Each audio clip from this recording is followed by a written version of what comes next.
So another thing that I would do, and this is just because it's something that makes sense in my mind, and you can tell me how kooky I am for it. So when I'm mashing in on my 15 barrel system.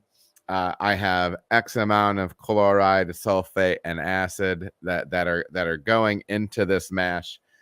I would kind of dose that in as we go. Okay, so I would kind of like with the first third, I would shake in about a third of each. Second third, a third of each. The last third, a third of each.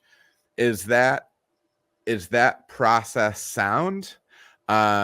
Is there unintended consequences of that? Should I just be throwing all that in as soon as I'm above my mash screen, and I'm mixing and I'm rolling? Is what timing is appropriate for that? Because I know those reactions happen so quickly. They happen so quickly in my mind. My mind, maybe. It depends. Depends. That's the answer. Is it depends. Calcium sulfate dissolves slowly.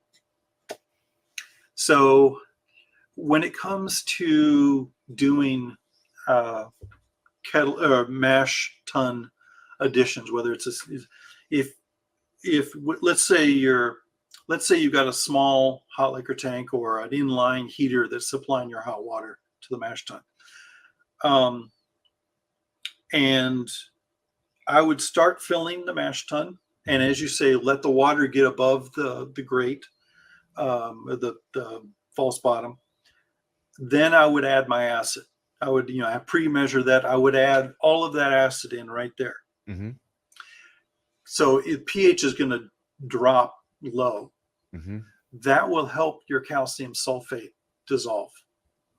Okay. Otherwise, calcium sulfate takes a lot of stirring to dissolve. Like 20 minutes of stirring if you're not doing acid additions. Sure. It will dissolve, but it's slow. Calcium chloride dissolves fast. Baking soda dissolves fast. Calcium carbonate doesn't. That takes even longer.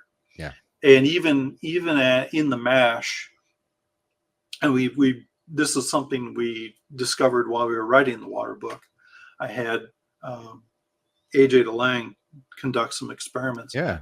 Where, even though he was doing calcium carbonate additions to the mash and monitoring pH, it took over 2 hours for that mash pH to start rising, because it takes that long for the chemical kinetics of carbonate to convert to bicarbonate to carbon dioxide and so on, and for that chemistry to occur. So when it comes to doing actual practical additions to your mash tun, acid first, then your salts.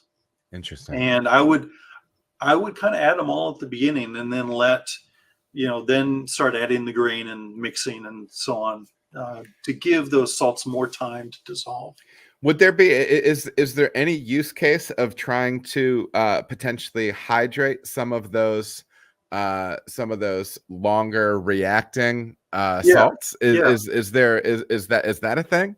Yeah, if you can get a solution of calcium sulfate, where its concentration and how much you add of that,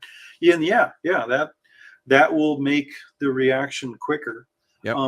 The other, part of the challenge of adding salts to the mash tun is homogeneity. Yeah. And where you're saying add a third. Yeah, that's good, because that way you're kind of aiding that homogeneity and getting all of the chemistry homogeneous. Yeah. So ideally we would be brewing with the perfect water, and we don't have to worry about dissolving anything, and the mash would just happen from, as you dough in, and it's perfect. Sure. But the fact that we have to add salts, we're trying to identify, how to get them dissolved, and once they're dissolved, to get that now adjusted water homogeneous in the mash tun. Get it thoroughly mixed. Definitely.